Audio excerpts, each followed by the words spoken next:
let's talk to Colonel Ashok Kumar Tara. And sir, I just want you, sir, your mic, please.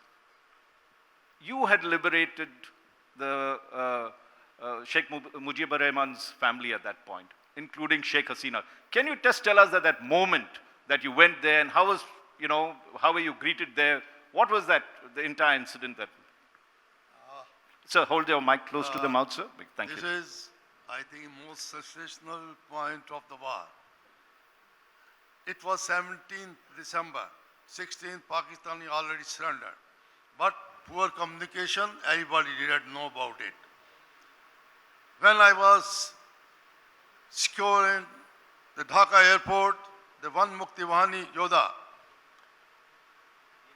Haji Ghulam, if I'm not wrong, he came and told my CEO that the family of Sheikh Mujibur Rahman is under arrest, under the captivity of the Pakistani soldiers. And any time they could be eliminated. But as the Pakistani already surrendered, everybody took it very easy. And my commanding officer called me and said, you go with him and sort out his problem. I also did not take so seriously. I took 2 Jawans, move up.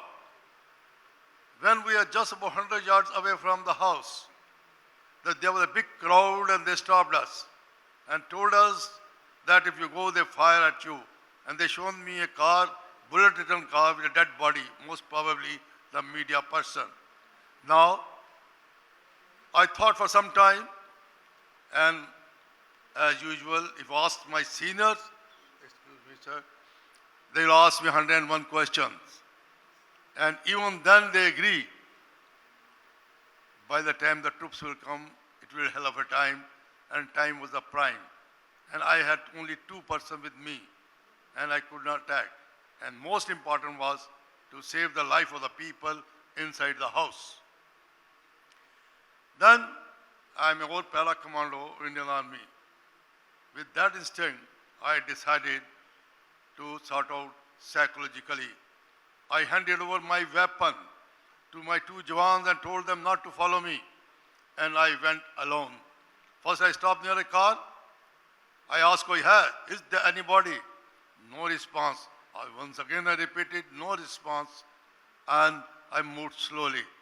When I was just 4 to 5 yards away from the gate, they challenged me and told me to stop.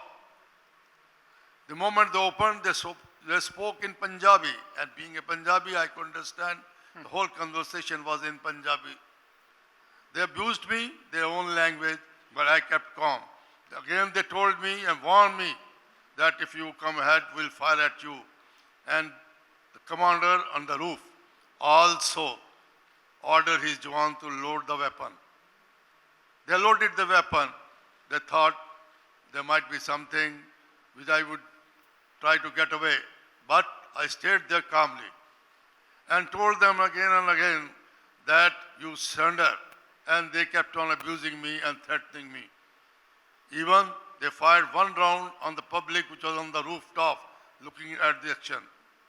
But I kept quiet, calm, and looked at them. And slowly reached the gate. And I told them, if you don't surrender, the Pakistani army has already surrendered. Indian army or Mukti Yoda will come and kill you. And you will not be able to reach home and see the children. And when I was talking this thing, and it went for about 20-25 minutes, I'll take only to the point that the rifle, the bayonet of the rifle of the sentry was touching my body. And he was shivering because he never saw an army officer so close to him. But I knew any deliberate action on my part could bring the devastation. I slowly, without any much action, pushed up the rifle away from me. And those were mellowed down, but they told me that they wanted to talk to the senior officer. Where was the, sorry, Colonel, where was the family of Mujibur Rahman there? No, Mr. Rahman in that house. Unfortunately, Yeah. I got a photo I want to show, but no. That house was a bunker, because I'm giving very short this thing. The bunker on the top, bunker at the gate, one bunker behind it. And the man holding the bunker at the gate, his rifle, the bayonet was touching my body. And when they said that they wanted to talk to the officers, there was a shout from inside, they are brutes. Don't listen to them. They would do anything wrong. And this was my apprehension. I told them, the officers have surrendered. Therefore, you also surrender. Any delay on your part will kill you. And if the Muktiwani comes and kill you, you don't know what will happen to your dead body and maybe in some gutter. And where the people at the home, they're waiting for you, is best chance for you to get away. And your senior will not help you except me.